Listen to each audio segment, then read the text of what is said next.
Hello, I'm back. It's been a while, but let me talk you through my quarter two stats.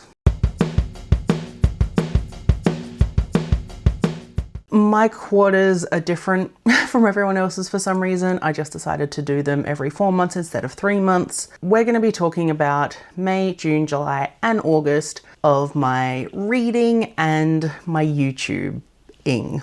Which, if you've been around, you know hasn't been good this quarter. Let me just scoot on over so you can have my lovely quarter two stats there. So I ended up reading 84 books in the past 4 months, which is pretty good, and it's pretty on par with first quarter where I read 89, so only a little bit less.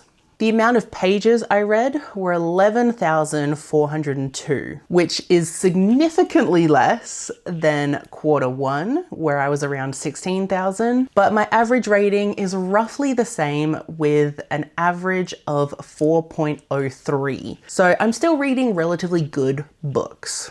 So I'm pretty happy about that. I have decided to go for 3 different categories for this book type. We have novel, manga, and picture books. This time, there's definitely a difference. So 51% of my reading has been novels, 33% has been picture books, and 16% has been manga. Now, quarter one, that manga section was huge. I really have not been reading manga the past couple months. Like, I am almost actively avoiding it. But I do really like that novels is at 51%. That's really cool, and I'm really happy about that. So then if we look at the star ratings, when I rate my books, I do it with the Storygraph system of doing, you know, half stars, quarter stars, all that kind of stuff. But I round down for these stat videos. But the amount of 1 stars that I've had is only 2, so that's pretty good. The amount of 2 stars I've had have been 6 books. For 3 stars, I've had 15 books. For 4 stars, I've had 37. And for 5 stars, I've had 23. Now, my 5 stars is almost on the same level as my quarter one, where I think I had 27, 28 5 stars. And this time I have 23. So that's actually pretty good. I'm also surprised. Because I haven't felt like I've been reading a huge amount of great things, but apparently I have. If we look at the formatting of the books that I've been reading, I've read 35 physical books, 20 audiobooks, and 29 ebooks. I'm very happy with that. So from quarter one, I have read more ebooks, which is really good because that was one of my goals. And my audiobooks have stayed relatively the same, which is also really good because I didn't want that to kind of outweigh everything else. And then my physical reads are still more than audiobooks, so very happy with all of that. But the one statistic that I'm not super happy with is the from my TBR graph. So this is where I track how many books I've read that were already on my shelves versus the ones I borrowed from the library. Quarter one, that statistic was really good. It was nearly half and half. Quarter two, however, not so good. So 65% of my books have been borrowed compared to 35 that have been already on my shelves. I don't love that. I really don't love that. I understand why this statistic is so skewed. A lot of it has to do with picture books, actually. I don't own very many of them, but I have been reading more of them, which means I'm getting them from the library. So that does kind of make sense. I still don't like seeing this statistic. So I'm gonna definitely try and make it a point in the next 4 months to read my shelves or read off my Kindle, you know, just read the books I already own. I've spent a lot of money on them. They're taking up space. I might as well actually read them. And then if we look at the genre tracker, I'm really happy with this because queer books are number 1. And I always kind of want that to be the case. I have the most fun reading queer books, and they always just speak to me more, I guess because I'm a queer person, but also because I just love reading queer stories. So for the past 4 months, I've read 36 queer books. I guess that's a good number. I think I would want it to be more, but the past 4 months have been rough, so it's as good as it's gonna get. Then I read 24 romance books. Then we have 13 fantasy, which is good, and I'm weirdly getting in a fantasy mood, so I think this statistic might be a little bit higher in the next quarter, but we'll see. And I have 12 contemporary and then 10 manga. And I think a couple of the numbers were a little bit off, but I don't care enough to really fix them. Then I read 7 horror books. In quarter 1, I wanted horror to be higher. I read 1 more horror book in quarter 2 than I did in quarter 1. So technically I achieved that little goal. And then I had 6 sci-fi and 4 thrillers. Those are just, they are what they are. I did consider putting in 1 more category because it also had 4 books. I was just gonna leave all of the graphics as they were, but I did read 4 poetry books in the past 4 months. So that is really good. I do really love reading poetry. I'm currently reading one right now and it's really good. So I think overall I'm happy with my quarter 2 statistics, apart from my TBR one. But in general, everything went pretty okay. Until we get to the YouTube side of everything. So in May, I put out 5 videos, which I'm pretty happy with. And I did try to do the thing that I wanted to do from quarter 1, which was have my thumbnails kind of have a theme. So for May, I was trying to do black and gray plus rainbow. I am really happy with how everything turned out. If we're gonna talk about what was the funnest video or the best video, whatever, it's got to be my announcement video for the Queerlit Readathon. I have been obsessed with the Queerlit Readathon for, I don't know, maybe like 7 years. And I do it every year. I have so much fun. I really, really love this readathon. And I was actually, still can't get over it, but I was actually a co-host for the June round. And that was amazing. I loved being a part of it. Unfortunately, towards the end of June, I started going into a not great headspace. Keeping up with YouTube and participating in this readathon that I love so much as I wanted to, wasn't really working, which is really unfortunate, but hopefully I can be a co-host again at some stage. I would love to be. I really love it and I want to do better than I did last time. Then in June, I put out 4 videos, which honestly, I'm gonna say was pretty good for me, considering where my headspace was going. So again, I tried to do a color theme and I made it all yellow. And I also tried different styles of thumbnails, I guess. They were a bit more, I'm gonna call it like scrapbooky, because there were just like little doodles everywhere. So I tried something different with that. I did really like it, but I don't know if it's something I will continue. But if nothing else, they all relatively look like they belong on the same screen. And that was basically the vibe I was going for with having these themed thumbnails. Now, if we're going to talk about my favorite video of June, of course it's going to be the Australian BookTube meetup vlog. At the end of May and beginning of June, I went to Sydney to meet up with a bunch of my absolutely amazing friends from BookTube. There was probably around like 20 of us and we spent a whole day together, just meeting each other, spending time together, obviously buying books. And it was just one of the most amazing and impactful and beautiful experiences I've ever had, because I treasure these people so much, and being able to see them in person was mind-boggling. Like, I'm still in shock that I got to meet these people, and just being around people who get you, like, it's, you can't compare. But that was it for June. July and August, no videos were done. Absolutely not. I really have been struggling the past couple of months, and 2025 basically has been a complete shit show. Like, we're gonna put it up there with like worst year of my life. Mainly because I lost Chopper in February. I need a pet to function is kind of what I was learning in like the end of June, beginning of July.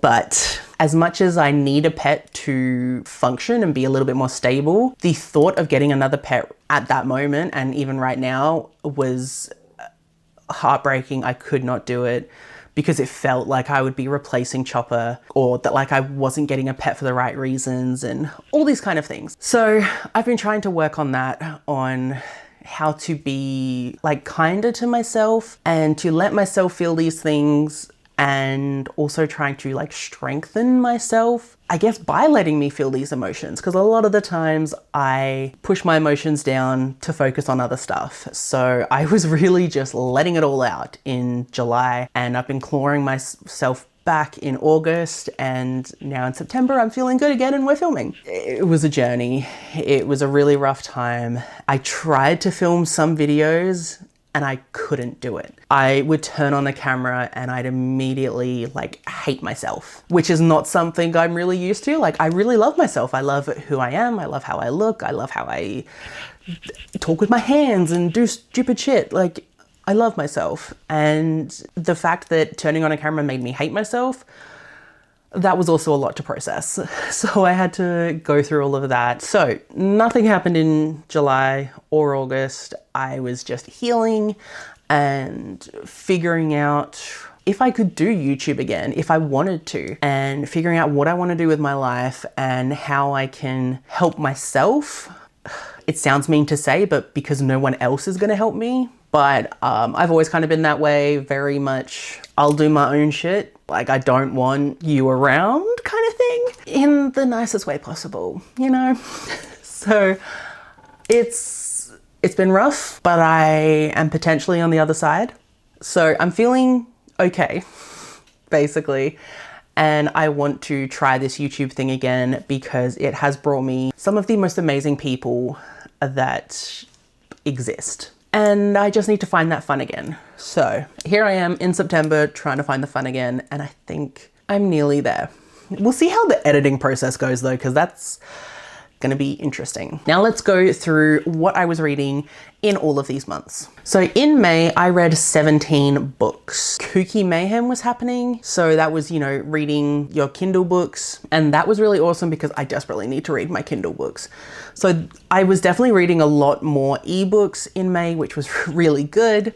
Oh, I found one of like my top books of the year in May. And it's so good. So I read My Big Fat Fake Marriage by Charlotte Stein. This is a plus size romance. This is the cutest thing ever. So this is very much, what are some tropes? So fake dating, well, I mean, it's fake marriage technically. We have grumpy sunshine, but he's the sunshine. We have two fat main characters. Like, it's not touch her and die, but it's like say mean things about him and die. It's also he falls first. And no third act breakup. But this guy has kind of lied to his employees and has said that he has a wife, but you know, she's like traveling or whatever, you know, so no one's ever met her. And then they're going on this like work retreat thing, and everyone's like, oh yeah, bring your wife. And he can't really put it off anymore, but he doesn't have a wife. Somehow this woman like overhears, she ends up being like, I'll be your fake wife, it's okay. And he is just the most cinnamon roll to ever cinnamon roll. He is the sweetest bean and I'm obsessed with him. He's adorable. And she's so fiery. She's just like, she is ready to tear people down when they like look at him wrong. It's very cute. But these two have a really great like relationship and a good kind of like balance with each other. But I can't get over how cute it is. There is also some spicy scenes. There's definitely some spice, and it's good spice. I was reading this and I was squealing and kicking my legs and giggling, and I could not be contained. It was so good. So that is definitely one of my favorites.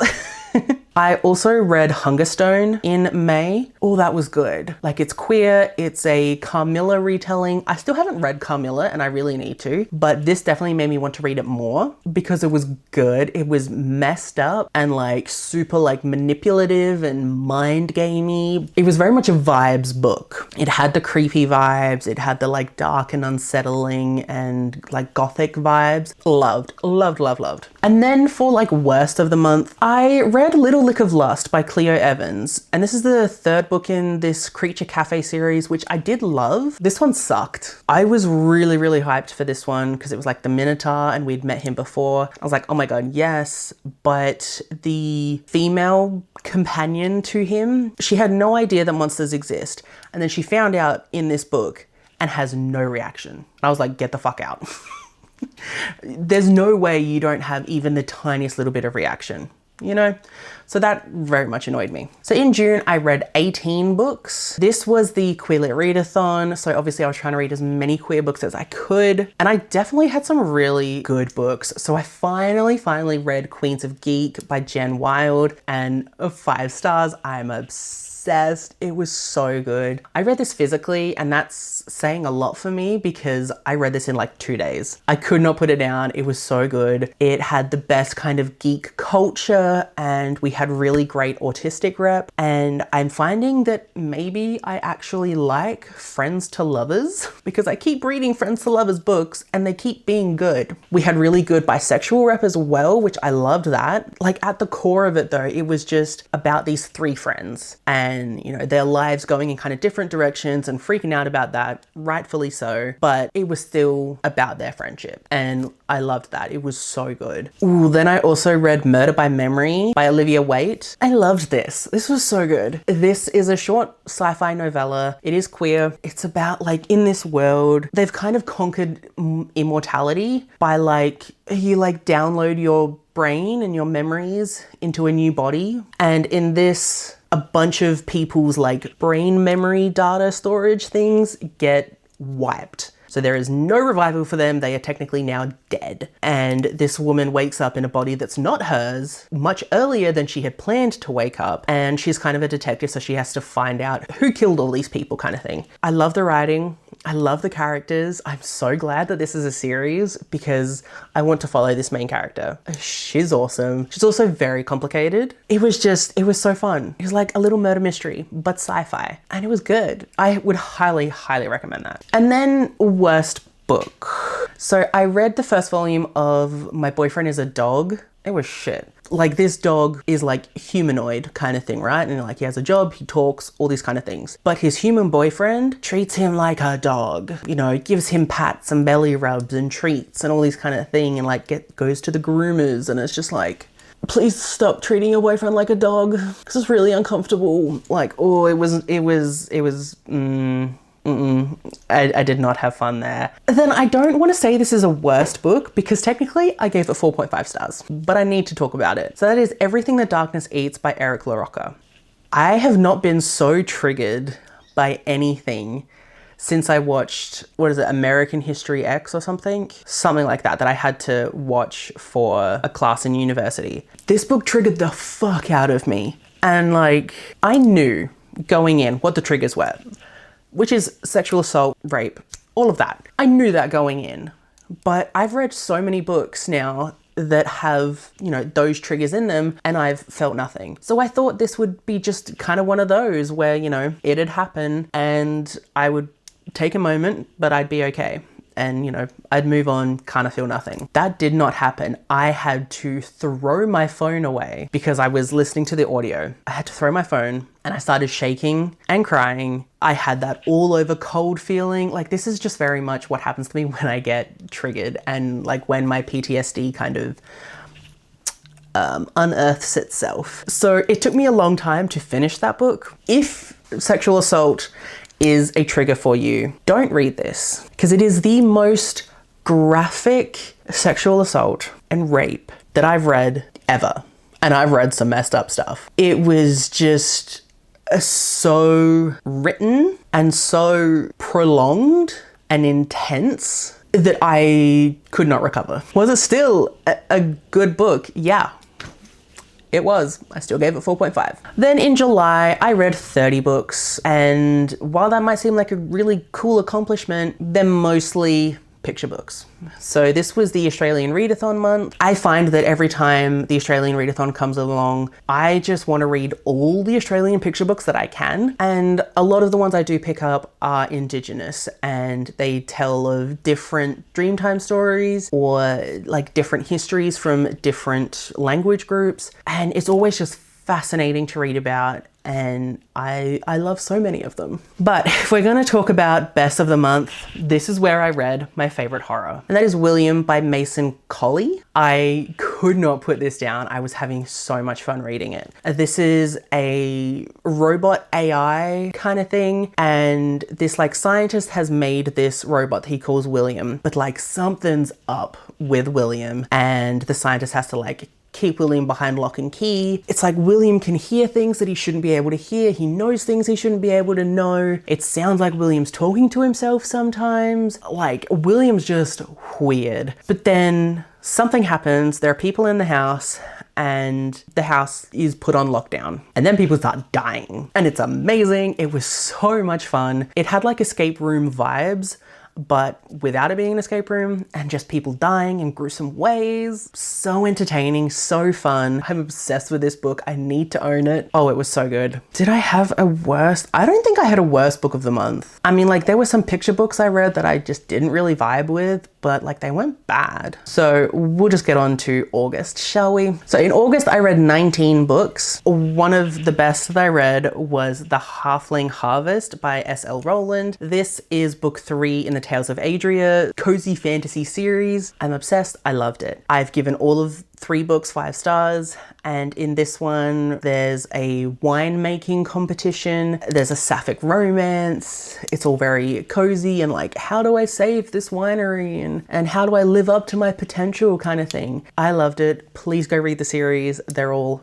friggin' amazing. So I also started the Ember Town series by MJ James. This is a indie paranormal series. I read the first 2 books in August, which was Lucas and Phoenix. In this town called Ember, it's kind of like a haven for supernatural creatures. In Lucas, we're following a trans gay man who got turned into a vampire. And it was kind of an illegal situation because there's a lot of laws surrounding turning. He then has to deal with the fact that he can't change his body, and he was like months away from getting top surgery, and now he has to spend eternity with all of that gender dysphoria, and that is huge. As someone who also has gender dysphoria and is also considering top surgery, having to not get it and live for eternity, fuck, that's so hard. Okay, sorry, I moved everything.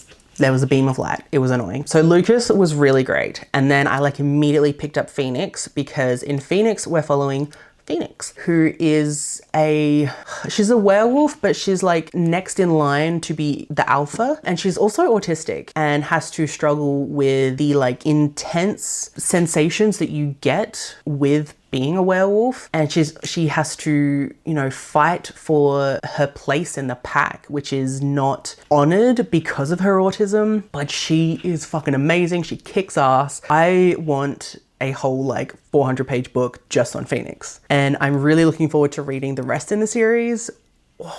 It's gonna be so, so good. I also don't think I really have a worst book for this month, because I was reading a lot of NetGalley arcs, and a lot of them are comics or picture books that I was reading in August. So I don't know, they were just like so, you know, there was nothing super bad about any of them. That's it for the stats and talking about the books. My one goal from Q1 was to read Die For You. I have not read that. It is on my TBR for September, but hopefully I will get to that. If I want to make a one book I need to read in the next 4 months, I'm going to say Don't Let the Forest In. But that book, I really, really want to, and Amy got it for me when we had the meetup, so I'm super keen for that. I definitely want to read more from my own TBR. That's a given. I want to read some more ebooks, because I'm having a lot of fun with that. I want to post videos again.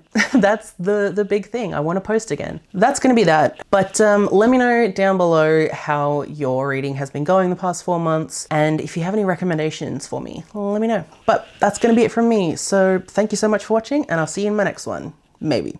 Bye.